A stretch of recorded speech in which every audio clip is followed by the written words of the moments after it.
What's up guys, Vezuvius here and welcome to another episode of VP Plays.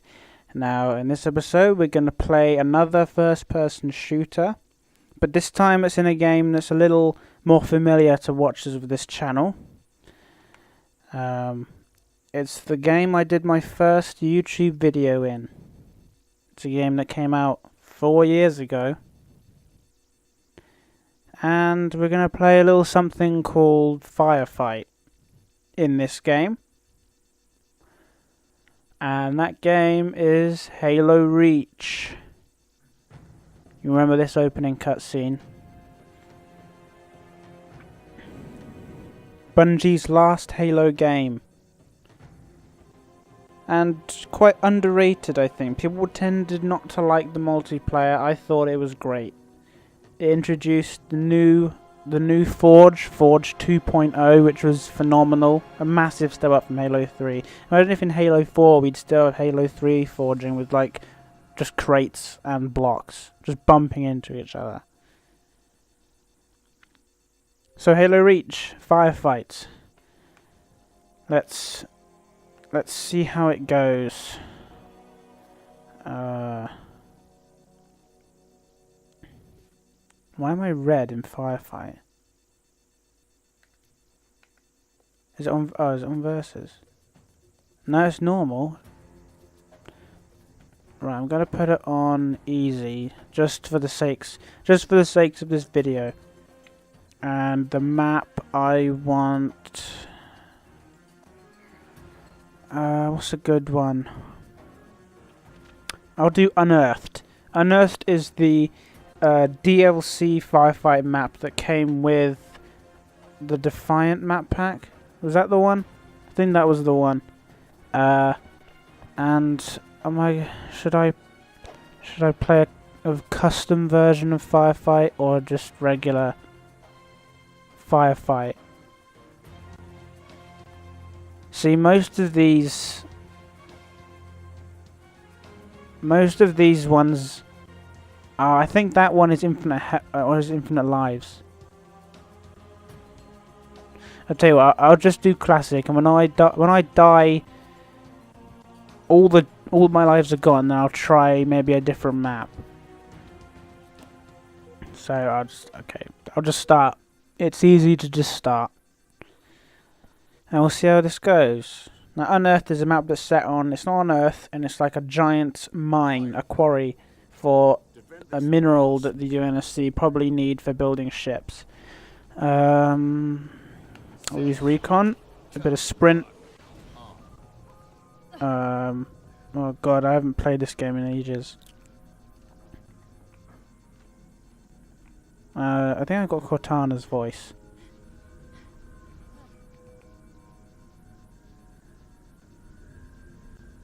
Or my female. I think it's Cortana's voice.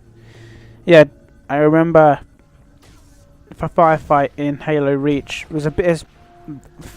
Halo Reach had a lot of 2.0 things. Firefight was one of them. Forge was one of them. And that was the two things. Forge 2.0 I've already talked about. Firefight introduced a number of new things, such as an ability to change options, so you can have infinite health, infinite ammo, massive amounts of damage. Yeah, I have got Cortana. But one other thing you could do, which is probably the most interesting, is change your voice. When I chose Cortana, I wanted it to be like a Master Chief thing, but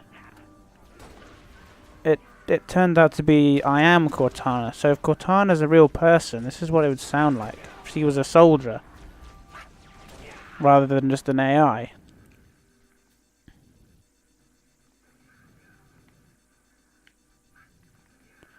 Actually, let's take a minute. I think my controller is set wrong. Yeah, Recon is what I need. Recon is Halo 3's control scheme, which is a lot better, suited to my needs.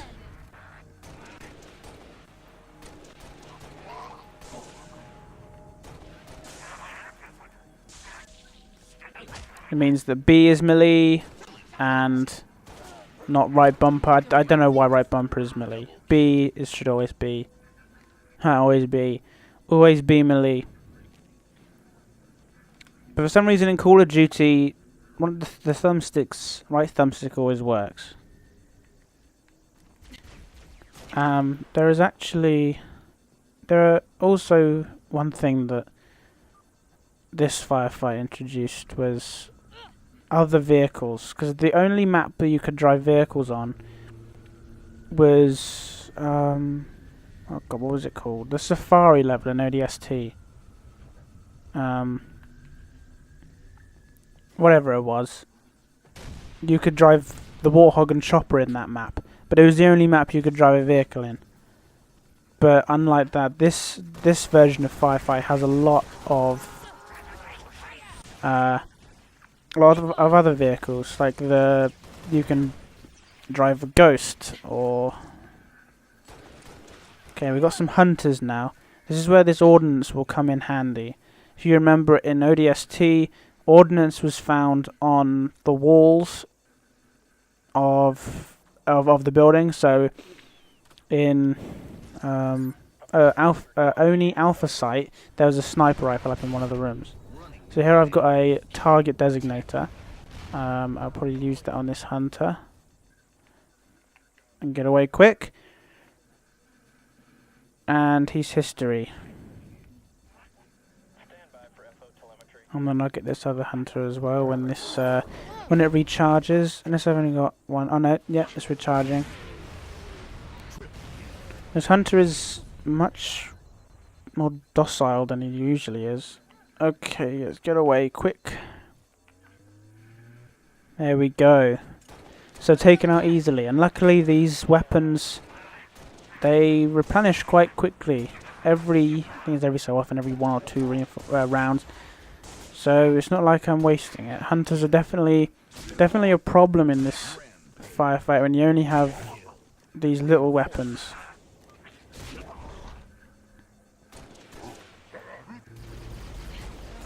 And these jackals are easy to kill once you got used to how to kill them, to shoot in the small nook, the small semicircle. Alright, so we got elites now. I'm gonna need this needler. I'm gonna need the needler to take these guys out. Actually, this would probably be better. Take out the shields. Headshot. You know, I'm gonna get overrun in a second, but hopefully I'll be alright. Their weapons aren't too damaging to my shields. It's just in numbers. That's the only problem. But as you can see, the plasma pistol and either pistol or DMR combo is best for taking down elites, and brutes as well, maybe. Oh dear. Well, he died very quickly. Right, I need to go back into where I spawned now and get some ammo. Wherever that was.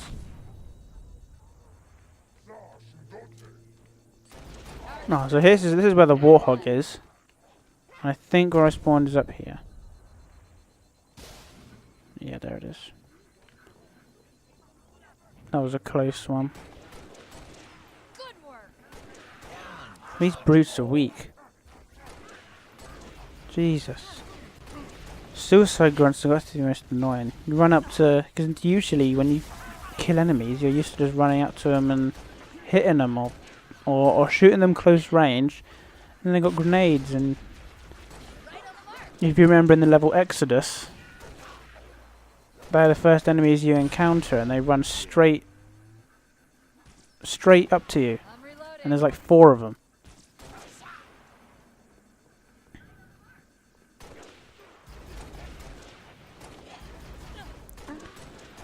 Back to talking about those voices you can change. There's actually, you can be almost any character. You can be Johnson, you can be Master Chief, even. You can be Buck from ODST. Sergeant, did I say Sergeant Johnson? Well, you can be Sergeant Stacker as well. The Sergeant from the Ark, who announces like first wave clear, push forward, things like that. Kind of a gruff voice. I think he's also a voice of Marine in Halo 2, but you know, in earlier Halo games, characters were never associated with the voices. Because if you remember in Halo 1, Johnson was just a Marine. I mean, he was like a minor character sort of Marine, but there would, if you would kill Johnson in a level, one of the first levels, he'd just come back, and sometimes there'd even be two Johnsons. So I mean, when you look at Halo 1 and then look at Halo 2 and 3, you can, it's quite easy to tell that most of the things established in 2 and 3 they weren't thinking of in Halo 1 or for Halo 1. Halo 1 could almost be a single game in its entirety that doesn't have sequels. Because they never allude to the fact there could be other Halos. Other than the fact that Guilty Spark says Installation 04 rather than just Halo. And then in Halo 2 we find out there are other Halos. There's Installation 5. And then in Halo 3 we find out there's Installation 00, which is the Ark. And then there are 7 Halos rather than just like 2. And in Halo 4 we even see Installation 03 as well. So out of all of the Halo games we see 4 Halos if you count. Oh god, I'm out of ammo on everything. You even see the second Installation 04. The one that was made again because Halo Installation 04 was destroyed by you in the first game. And none of the other Halos have been seen yet. I mean, Halo 5 comes out soon. And I mean, there's no leads for it. There's no information yet that has a real sense of the plot. I mean, we know the Arbiter's going to be in it. We know that there's a new protagonist, Agent Locke. I mean, it could be like Halo 2, where you play as 2 characters, one for one half and one for the other, like Arbiter and Master Chief. And you could play Master Chief trying to find out the information he's trying to find, or whatever he's trying to find. I mean, by the trailer at, not last year's E3, last year's E3, where he was in the desert with that giant foreigner machine, and he's wearing the cloak. I mean, he could be looking for something. Is he running away? You never know. But Agent Locke is definitely trying to find Master Chief, and maybe he's using the Arbiter to help him. And this is a speculation. It could be a thing of anything. And hopefully this Halo Nightfall TV series that is coming out when Master Chief Collection comes out, that'll shed a bit more light onto what it is.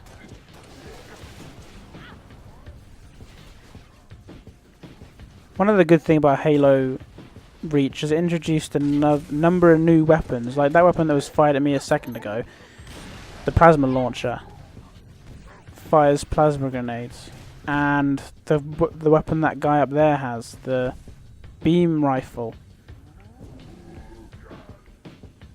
I mean, the grav hammer is a classic weapon, and I'm going to use it because there's the only bad thing about the grav hammer in multiplayer is that when your teammates are nearby, it just, like you've seen the Griffball games where everyone runs to the middle at the start and kills them all because they're all next to each other. Luckily, when you're playing solo in Firefight, the grav hammer is the best solution.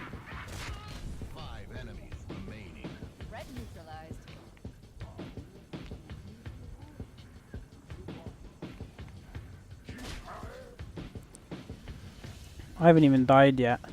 Another good thing about the grav hammer and all another melee weapons is you don't even need to use up the power. You can just press B and give him a jab, or a smack in with the hilt handle. God, where is this guy? Oh, he's above me. Another brute. He's going to need the full whack. Mine against his. He loses. I'll save that grav hammer wherever it went.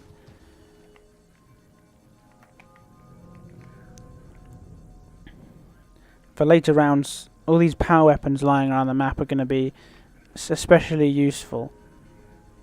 I've got new ordnance here now, so for when those hunters come back, or any other strong enemy. I think hunters are the only main ones that I need to kill with these power weapons.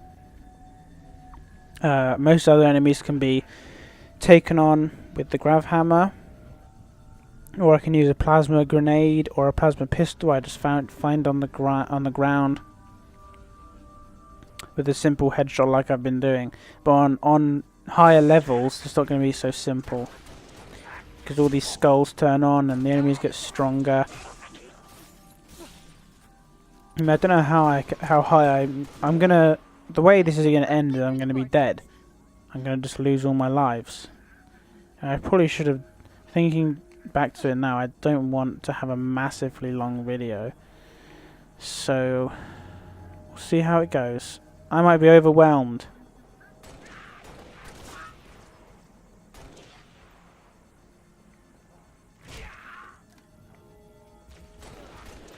One other thing about Halo Reach is that everything was done so well.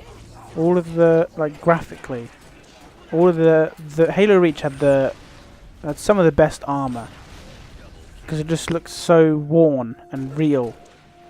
Like in Halo 3, armor looked like, I mean, the graphics probably weren't advanced enough to show as much weathering as it does in Halo Reach, but definitely it looked a little too vibrant for battle armor. I mean, Master Chief's was fine because it was sort of that dull green.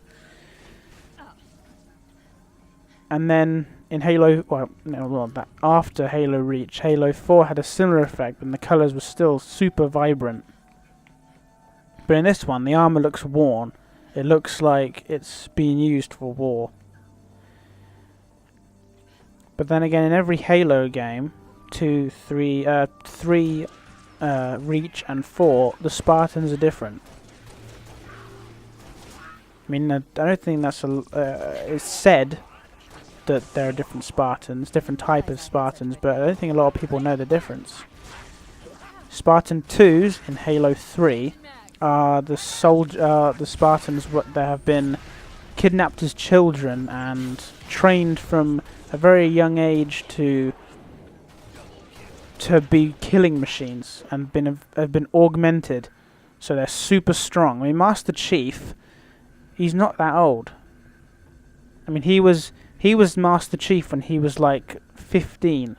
He was taken on the Covenant when he was younger than me. I mean, I'm 20 at the moment, and he was taken on the Covenant. He was like on Reach when he was when he was 20, and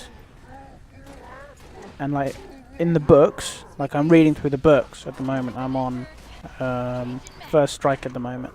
But in Fall of Reach it says, like, if Fall of Reach was a game, it would have been amazing. Because it tells the story of the Fall of Reach from the perspective of Master Chief and his crew. Like, one of his crew, his squad. So it tells the story of other Spartan 2s who defended the planet against the Covenant invasion. It tells the story of, like, his team on the ground who are trying to defend...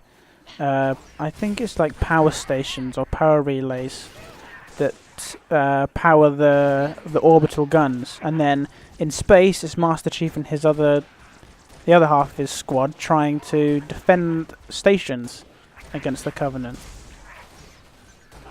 And there are some battles in there, like huge space battles, massive ground battles with Marines and other Covenant. It's great. Yeah, the Spartan 2s are much more powerful. They're the most powerful Spartans that there were. Then Spartan 3s are Spartans that are... They're like recruited. They're not, like kidnapped from a young age and trained from like the age of 6. They're like Marines and ODSTs that were good enough to become Spartans. And oh jeez. And oh, my first death. Jeez. And what was I saying? Oh yeah. So they're basic soldiers. They've been augmented a bit. That's why in the cutscenes for Halo Reach, you can see they have very blue eyes, and that's like a side effect of the Spartan serum or whatever that makes them strong. Yeah, so they're a little bit weaker than Spartan 2s, but Spartan 4s, the ones in Halo 4, they're just like soldiers. They're not that special. So it's like Commander Palmer takes her helmet off all the time, and there's nothing wrong with her eyes. She's not super strong. If anything, she's just an armored marine. I mean, I don't know a lot about the Spartan 4s, but from what I've heard and seen, that's all they are really. Nothing special really. Sort of the weaker Spartans, and Master Chief is the only still serving, I guess, Spartan 2. And he like takes on a whole army and wins, whereas Spartan 4s just get killed in an instant.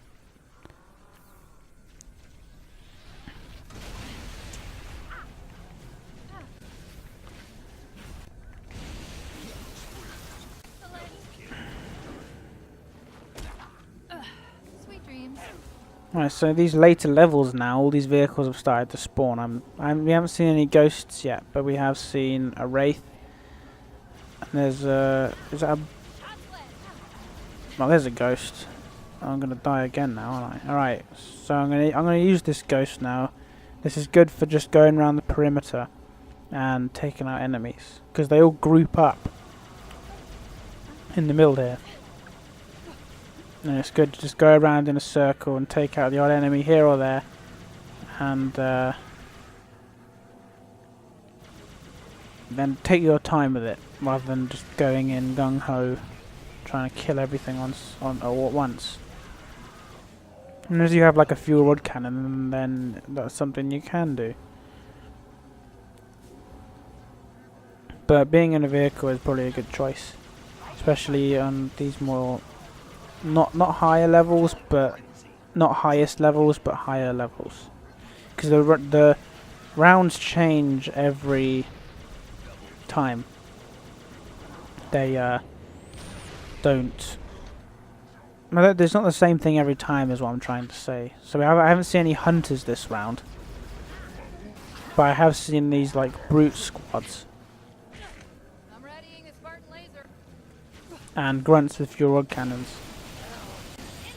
And if you look at the grunts, like some of them are different. They have like different backpacks and face masks on, and that means basically that... Oh dear.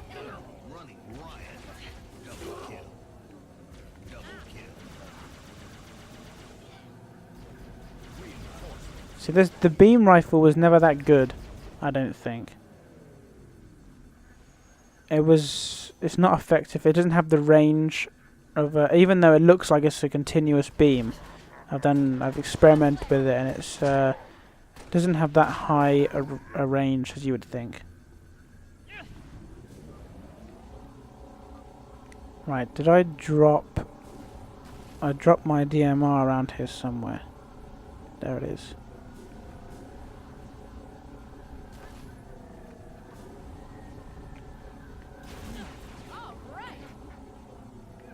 Yes. So yeah, it doesn't have as high range as you would think. I remember me and my brother made like a custom map in Forge World, which is another great thing about Reach. But it was just two bases at the end of the canyon, and he had a sniper rifle and I had a beam rifle, and the beam rifle didn't even reach him. I mean, it's not that powerful anyway. And the sniper rifle just has like a massively long range. And the sniper rifle in this game is different from the sniper rifle in Halo 3. Even though it looks similar, it's like an anti-vehicle one. Because if you a sniper rifle can destroy a scorpion in 10 shots. If you shoot a scorpion 10 times with a sniper rifle, it's going to blow it up. And if you shoot like a mongoose like 3 times, it will blow up. I mean, the sniper rifle is probably one of the best weapons for taking out a Banshee.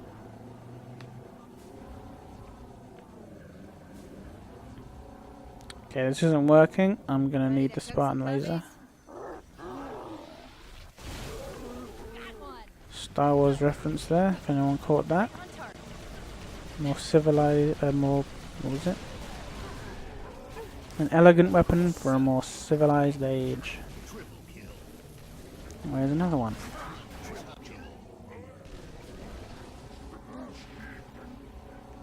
Right, we're out on the Spartan laser now.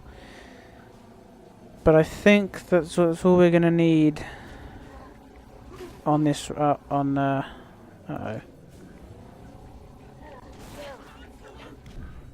Back what I was talking about with those grunts and their different armors.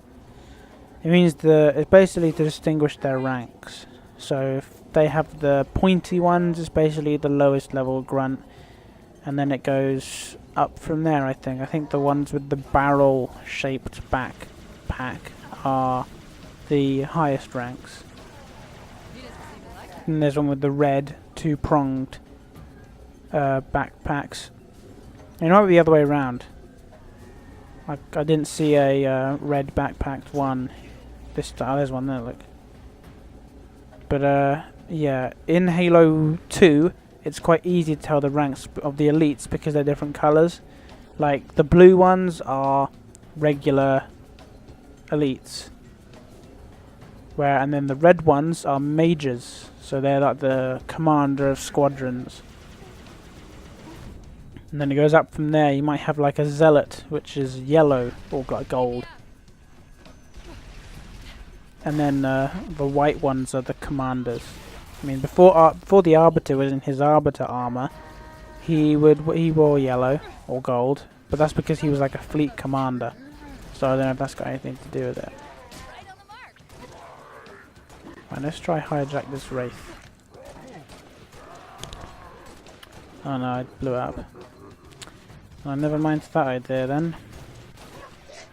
Went directly through the cortex. One thing that annoyed me about this game actually is that the brutes don't look the same. That's something I never like about Halo games, is they're always changing everything. From Halo 1 to 3, everything looked sort of similar. The elites look the same, the vehicles look the same, the brutes sort of look the same. But in Halo Reach and then Halo 4, they just changed mostly the thing that bothered me was the way the elites looked. Because in Halo 3, they look like, well, I mean, they looked a little ridiculous still, but they look more friendly, if that makes sense. More like they could emote. And then in Halo 3 and 4, they just look like beasts, you know. It doesn't look like they have any, well, I was going to say humanity, but they wouldn't have any humanity. But the Halo 3 and 2 elites look like they did. And they also don't speak English, which I guess might be a thing to... I think even Halo 2 elites, even the evil ones, spoke English. In Halo 1 they didn't, but I think that was like in Halo Reach and 4 they were trying to make it so you'd get that experience back, the feeling of the unknown menace of the elite, the alien that was just trying to kill you, relentless. But for good elites, I think they should just keep them speaking English. I mean, as we've seen from E3 this year, the Halo 5 teaser or Halo Master Chief Collection teaser showed the Arbiter speaking English and the Shipmaster speaking English. If you watched the Halo 2 cinematic trailer, and the elites in Halo 2 Anniversary don't look too bad. They look a little more, I don't know what the word is I'm thinking of. I suppose friendly is the only word I can think of. Like a bit more real, like characters rather than just the enemy, you know? More than just the mass army you're supposed to kill. They look like they have some personality in them.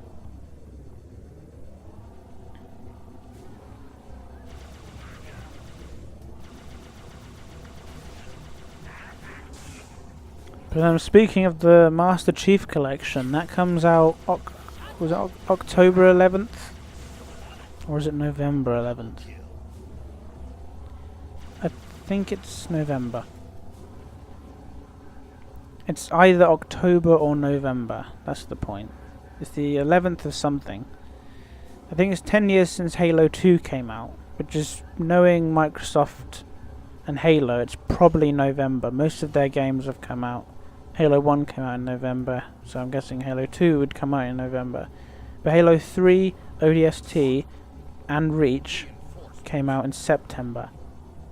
And I can't remember when Halo 4 came out. That might have been September as well.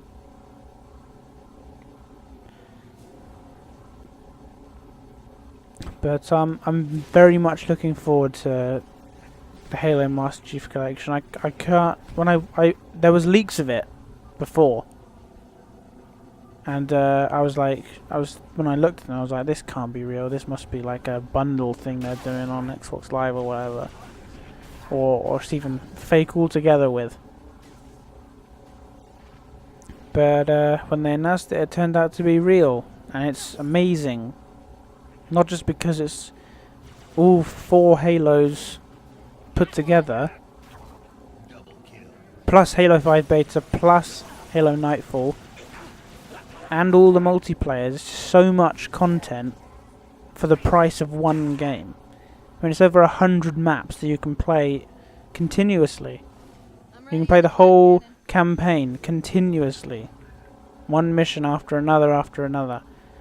And Halo 2 is being remastered, and Halo 1 is already remastered, and then Halo 3 and 4 are being, up-resed would be a word, improved.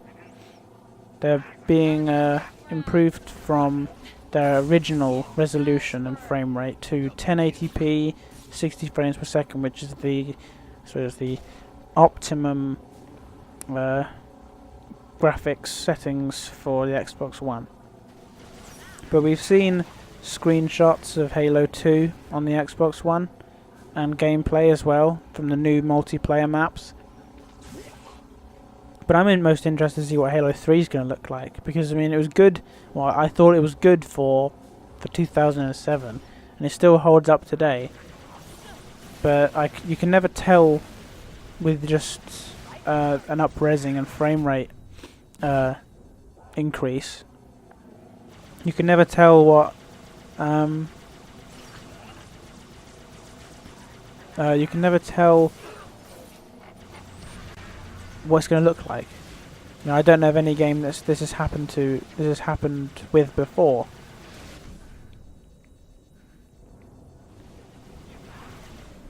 Well, the only thing I can think of is games like Halo 1, Halo CE came out on the Xbox first, and then they released it for computer as well. That's the only thing I can think of it'll be like.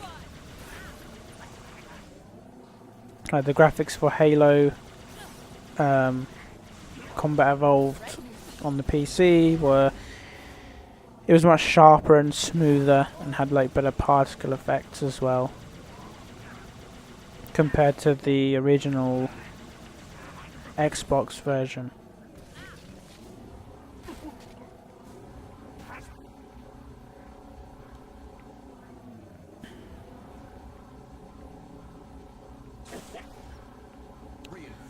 Right, I think that we're at about time now, so I'm going to finish this round. Actually, I'm going to finish the... How many things in a set?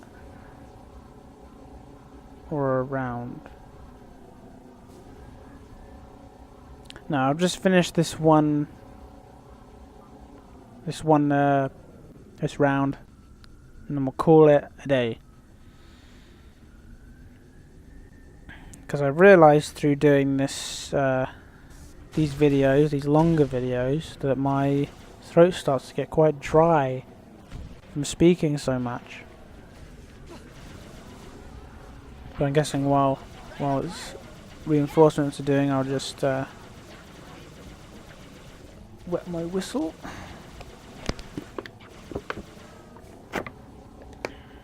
Oh.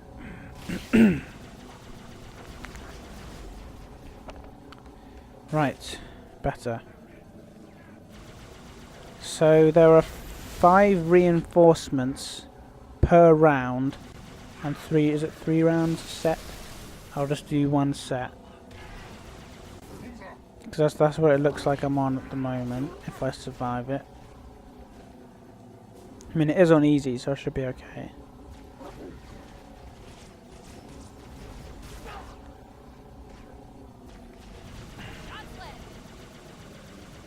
Back to what I was talking about the fiction of Halo, the books I'm reading, is that the book, the first book in the trilogy that I'm reading is Fall of Reach, which is the story of Reach, as you can probably tell, and it's from Master Chief's perspective.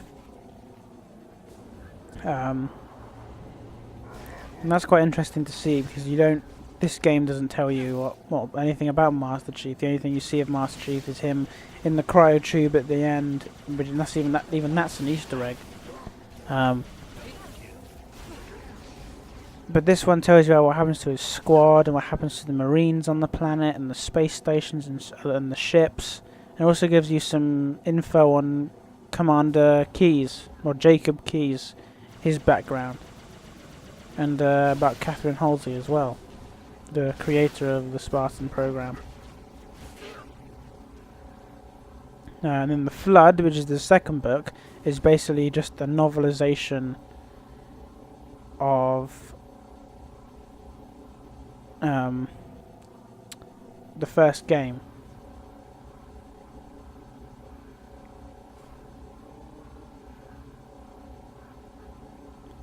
Which is also interesting because it tells you in detail what happens in the game.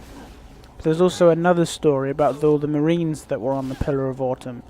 Because, you know, in the game it appears as if you're the only one that was ever on there. Just you and Keyes. And Keyes gets taken off and taken prisoner by the Covenant with some Marines. I mean, it's a ship. That ship is like a mile long. There's got to be some more Marines on there other than like the 10 that you rescue. Surely. But it tells the story of the Marines that escaped and what they did. And it turns out that they had like a huge battle with the Covenant, and they set up like a temporary base on top of like they called it like a vista or a plateau. Yeah,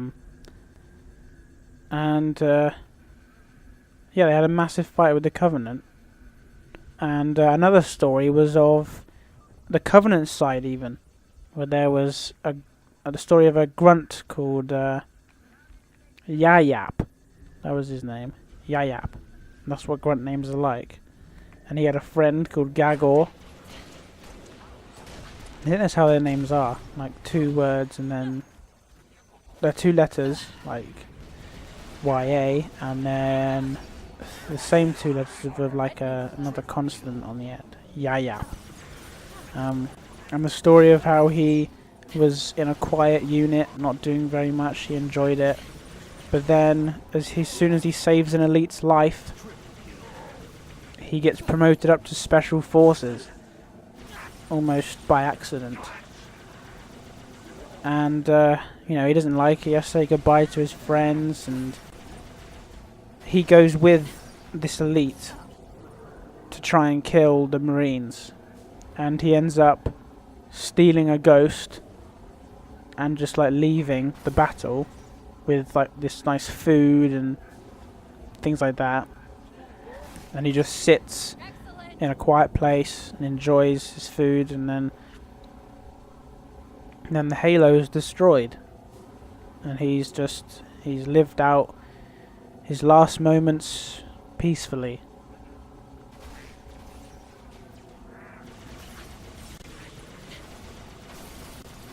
Right on target.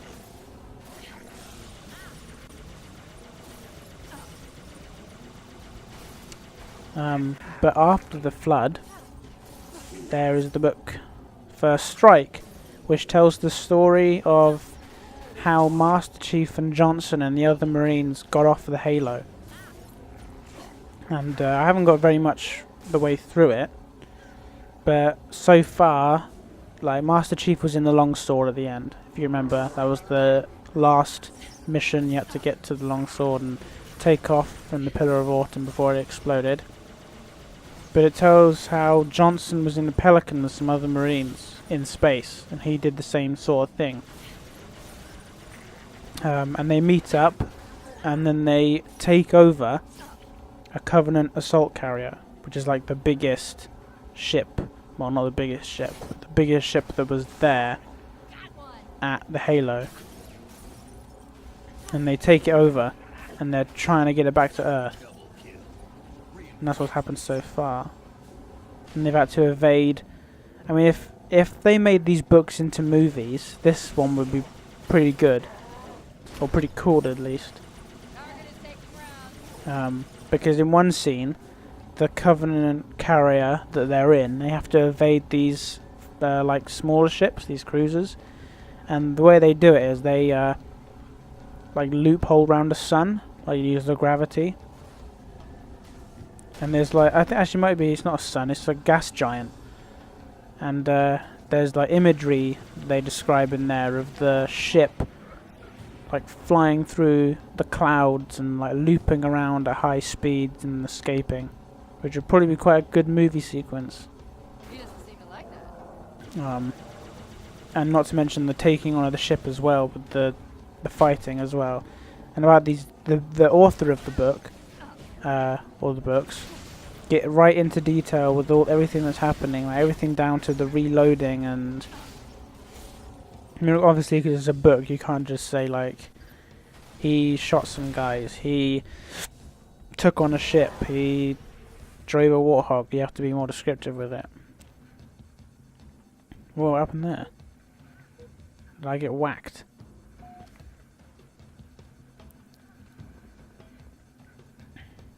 Right, this is the last thing of reinforcements now, so I guess I can get out and take them on on foot. Oh dear. I'll get the shotgun this time. I'm going to be running up close quarters. Give them a taste of their own medicine.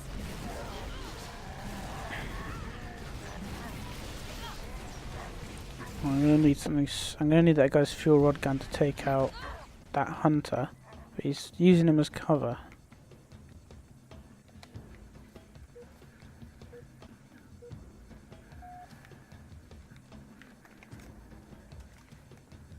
Oh jeez.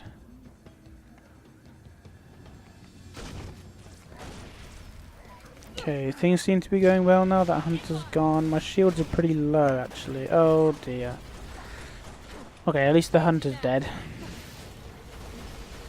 Actually, I used a grenade launcher. That will allow me to get the shields down, and I can just pop them with the pistol. Because the pistol in this game is better than the one in Halo 3. It's more akin to the Halo 1 pistol.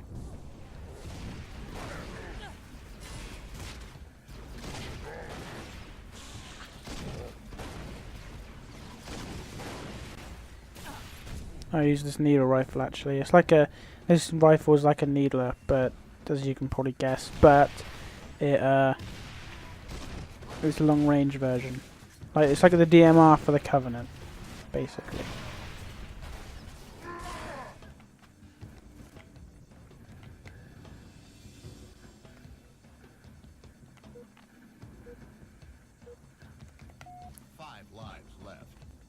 Oh, that was close. I think that guy killed himself. That's one of his buddies shot him. These guys are like the commanders, the zealots, like the captains of the squad. And a pain in the ass. Tell you that.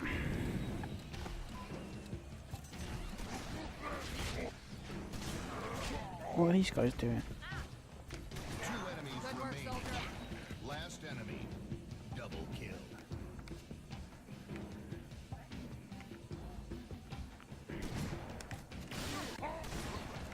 I haven't seen an energy sword yet in this match.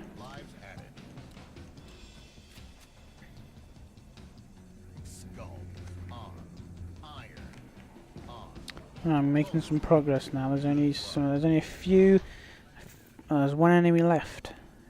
Oop! Forgot I didn't have sprint for a second there. One more Ranger Elite left. These guys are trained for space operations, you can see by their helmets.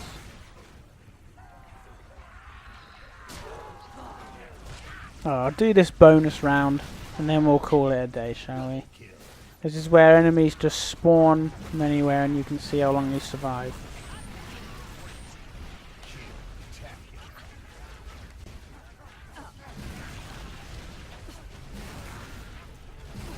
And normally they have like some overpowered weapons, I think.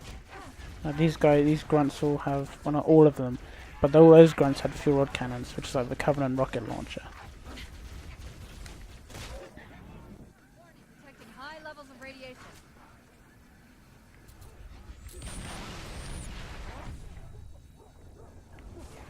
Right on the mark.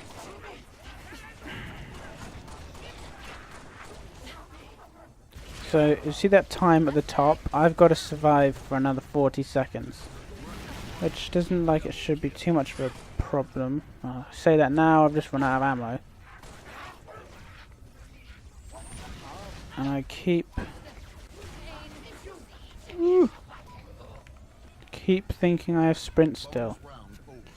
Luckily this pistol is quite good against these grunts, especially headshots.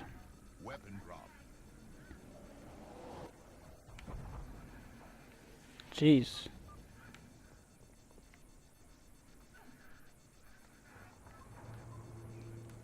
Set start.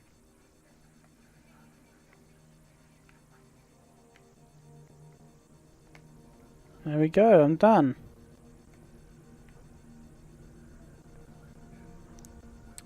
Right, I'm not going to do any more, so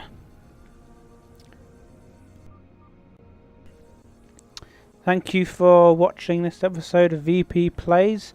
There's going to be more in the future, but I'll see you again next time.